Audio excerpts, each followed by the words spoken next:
नमस्कार दोस्तों, मैं हूं एडवोकेट कमलेश भोजराज ग्रिगलानी। आज इस वीडियो में हम केरल हाई कोर्ट के एक महत्वपूर्ण फैसले पर चर्चा करेंगे, जिसमें एक बहुत ही व्यावहारिक सवाल का स्पष्ट उत्तर दिया गया है। क्या कोई अदालत काउंटर क्लेम में अतिरिक्त प्रतिवादियों को पक्षकार बना सकती है? यह प्रश्न विशेष रूप से पार्टीशन सूट और सिविल मुकदमों में बार बार सामने आता है। मामले की पृष्ठभूमि, ब्रीफ बैकग्राउंड। इस मामले में वादी ने पार्टीशन का मुकदमा दायर किया था। कुछ प्रतिवादियों ने लिखित बयान के साथ काउंटर क्लेम दाखिल किया और कहा कि कुछ संपत्तियां वादी द्वारा जानबूझकर मुकदमे में शामिल नहीं की गई हैं, और कुछ ऐसे व्यक्ति भी हैं जिनका उन संपत्तियों में कानूनी हिस्सा है, लेकिन उन्हें पक्षकार नहीं बनाया गया। इसलिए प्रतिवादियों ने अदालत से यह प्रार्थना की कि उनके काउंटर क्लेम को स्वीकार किया जाए और आवश्यक तीसरे पक्षों को काउंटर क्लेम में प्रतिवादी के रूप में जोड़ा जाए। वादी ने इसका विरोध करते हुए कहा कि वह मुकदमे का मालिक, मास्टर ऑफ दी सूट, है और प्रतिवादी किसी को भी जबरन मुकदमे में नहीं जोड़ सकते। मुख्य कानूनी प्रश्न, को इश्यू।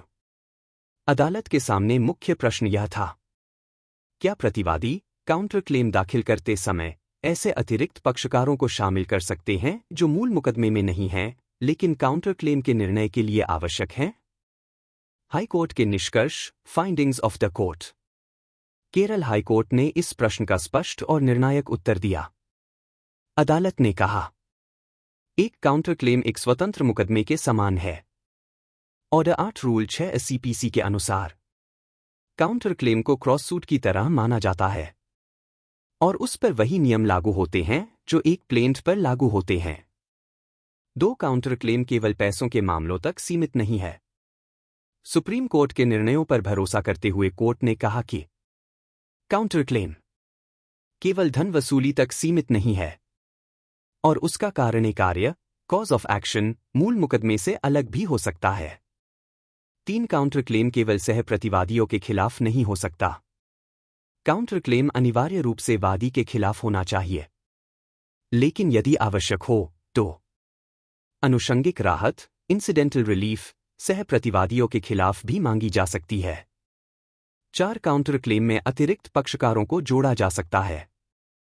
यदि किसी काउंटर क्लेम का सही और पूर्ण निर्णय करने के लिए किसी तीसरे व्यक्ति की उपस्थिति आवश्यक है, तो अदालत उन्हें काउंटर क्लेम में अतिरिक्त प्रतिवादी के रूप में शामिल कर सकती है।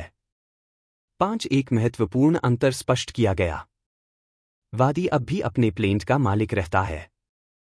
प्रतिवादी वादी को मजबूर नहीं कर सकते कि वह अपने प्लेंट में नए पक्षकार जोड़े, लेकिन प्रतिवादी को यह पूरा अधिकार है कि वह अपने काउंटर क्लेम में आवश्यक पक्षकारों को जोड़े। स्थापित कानूनी सिद्धांत, सेटल्ड प्रिंसिपल्स ऑफ लॉ। इस फैसले से निम्न सिद्धांत स्पष्ट रूप से स्थापित होते हैं। काउंटर क्लेम एक स्वतंत्र मुकदमे के समान है। पार्टीशन सूट में भी काउंटर क्लेम दायर किया जा सकता है। काउंटर क्लेम केवल धनदावों तक सीमित नहीं है। अतिरिक्त पक्षकार प्लेंट में नहीं, बल्कि काउंटर क्लेम में जोड़े जा सकते हैं। ऑर्डर 8 रूल 6 का उद्देश्य मुकदमों की बहुलता को रोकना है। निष्कर्ष, कंक्लूजन। यह फैसला एक संतुलन स्थापित करता है। एक ओर वादी के अधिकारों की रक्षा करता है और दूसरी ओर यह सुनिश्चित करता है कि सभी आवश्यक पक्षकारों को सुनकर विवाद का पूर्ण और न्यायपूर्ण निपटारा हो। यह निर्णय पार्टीशन सूट और काउंटर क्लेम से जुड़े मामलों में बहुत उपयोगी मार्गदर्शन प्रदान करता है। डिस्क्लेमर त्यष्क। यह वीडियो केवल शैक्षणिक उद्देश्य और कानूनी जागरूकता के लिए बनाया गया है। यह कानूनी सलाह नहीं है। किसी विशेष मामले में सलाह के लिए योग्य अधिवक्ता से संपर्क करें। धन्यवाद।